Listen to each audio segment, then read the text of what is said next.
Welcome to Studio RC, your daily encouragement for your recovery and your faith.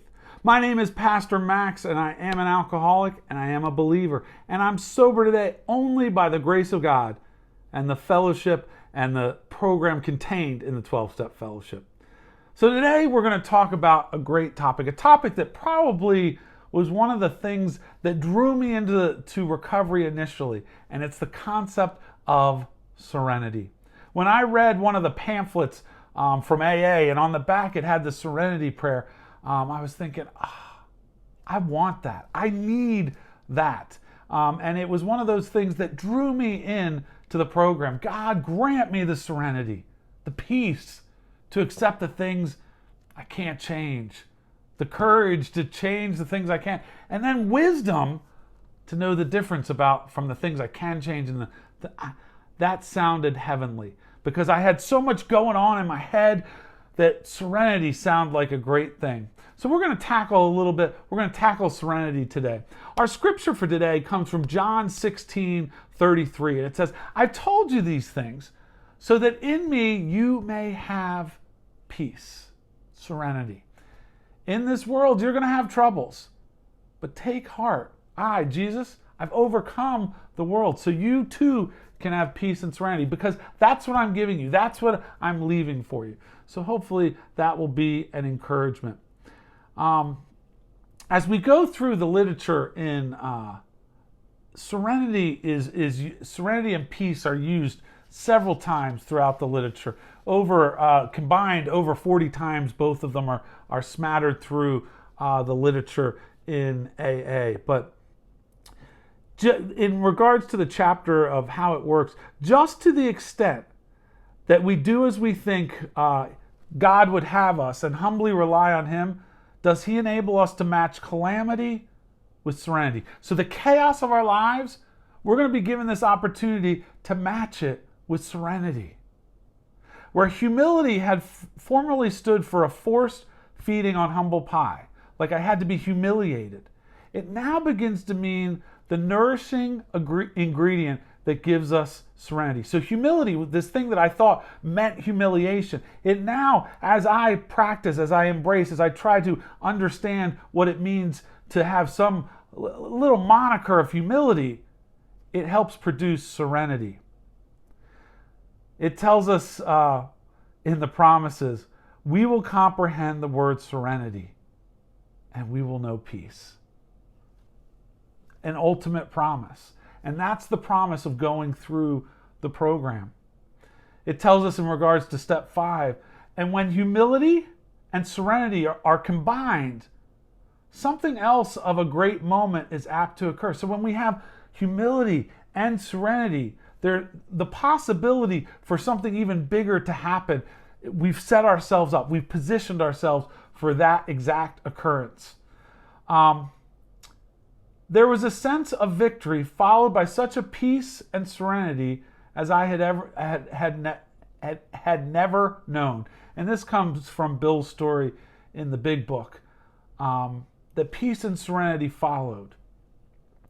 In regards to step 3, it tells us in all times of emotional disturbance or indecision, we can pause.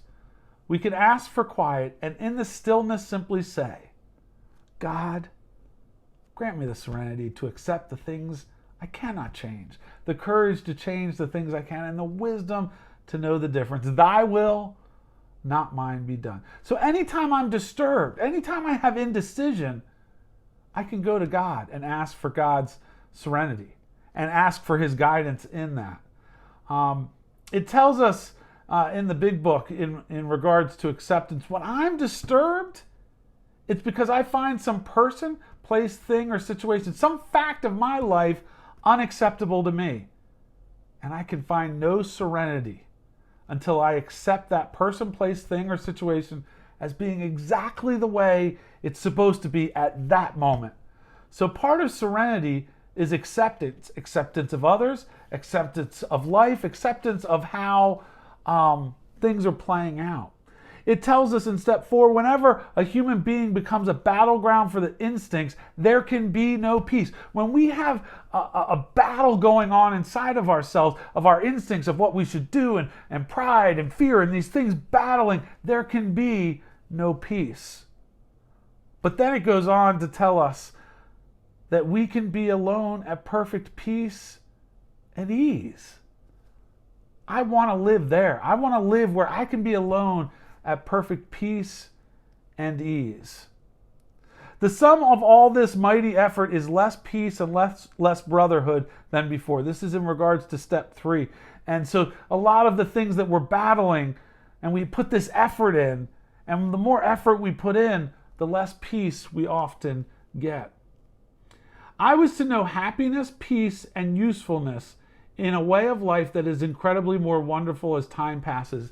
That was Bill's conclusion of his recovery, again from the Big Book.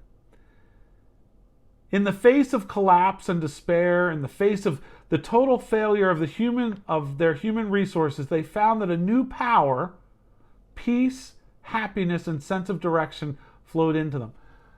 We've asked for for the knowledge of His will and the power to carry that out, and it flows in. So power flows in, but so does peace.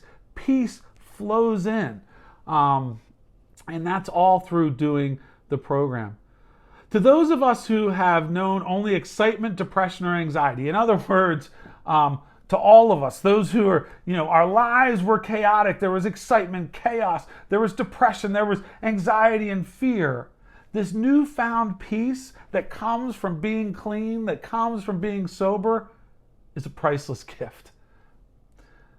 It tells us in step 7, we enjoy moments in which there's something like real peace of mind. That thing that I said in the very beginning of my journey that I desired, I wanted something like real peace of mind, and have been able to achieve that and experience that through the program. In regards to step 8, if we lie or cheat, we deprive others not only of their worldly goods, but of their emotional security and peace of mind. Not only have we struggled with peace of mind, we've stolen other people's peace of mind by our actions. When we do things like lie or cheat or steal, like we're stealing from other people when we do that. So it's like a double whammy. Like it hurts us, but it hurts other people as well. So we're stealing other people's peace. And we definitely want to put a stop to that. In regards to step 12, we find ourselves in possession of a degree of honesty, tolerance, and unselfishness, a peace of mind and love of which we had thought was quite incapable. Like we didn't think it was possible to have that kind of peace of mind. So fear so often blocks our appreciation of beauty, tolerance, forgiveness, service, but mostly serenity. It's hard to have serenity when we have fear and when fear comes up. But it's written in As Bill Sees It, moments of perception can build into a lifetime of spiritual serenity. I want a lifetime of spiritual serenity. Roots of reality, supplanting the neurotic underbrush. What great writing. I need neurotic underbrush to be supplanted. We will hold fast despite the high winds of the force which would destroy us, or which we would use to destroy ourselves. In other words, we can experience peace even amidst the chaos of sometimes of our own making, sometimes the chaos we find ourselves in. But we can have a lifetime of spiritual serenity. Here on earth, God unconditionally continues the legacy of higher love. Our recovery program puts us on a different footing, and our roots grasp a new soil. Another thing that's really significant in regards to serenity and peace is willingness. Willingness, it seems, to come first with awareness, but then with that feeling of discomfort, making us want to take some action. When we have willingness, we realize, there might be some work that I need to do, and that's as the steps lay out.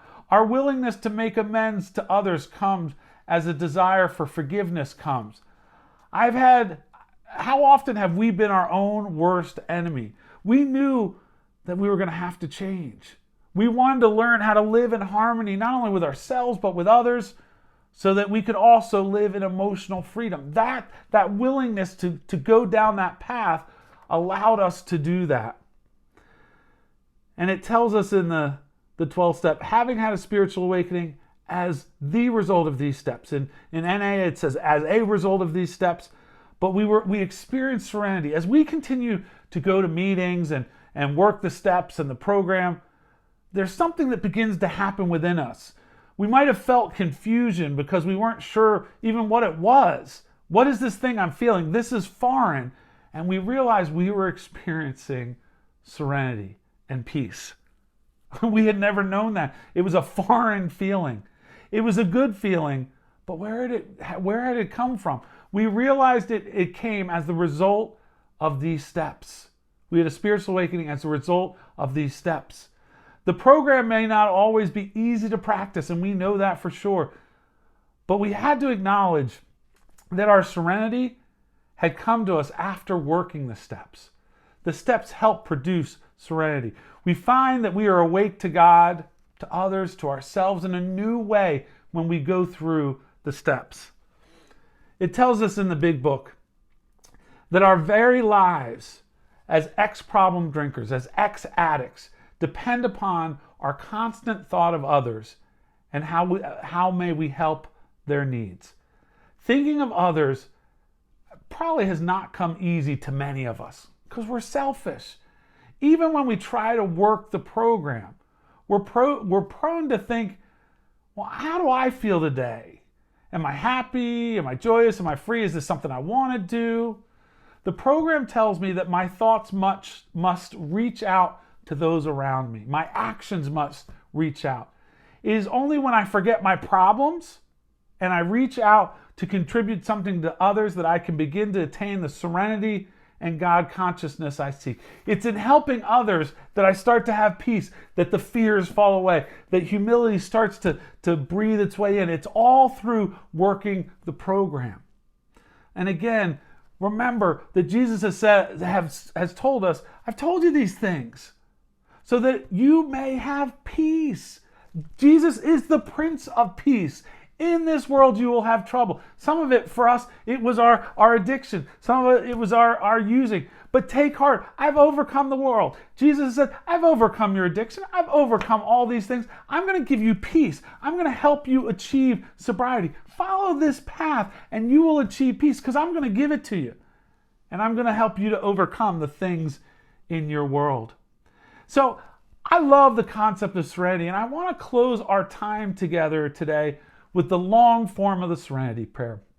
We read this at the end of every one of our online and in-person meetings, and I love this. We have a special way of closing at Recovery Church, and listen to the long form of the Serenity Prayer. This is the original version, as it before it was shortened to what many of us know. But listen to these words. God, grant me the serenity to accept the things I cannot change, the courage to change the things I can, and the wisdom to know the difference. Living one day at a time, enjoying one moment at a time, accepting hardships as the pathway to peace, taking as he did this sinful world as it is, not as I would have it, trusting that he will make all things right if I surrender to his will, so that I may be reasonably happy in this life and supremely happy with him forever and ever in the next. Amen. Thanks so much for coming to Studio RC, and maybe, hopefully today, you got just a little glimmer of what serenity could mean in your life. And so, thank you for coming, and remember, Recovery Church, 12 steps, one goal. God bless, and we'll see you next time.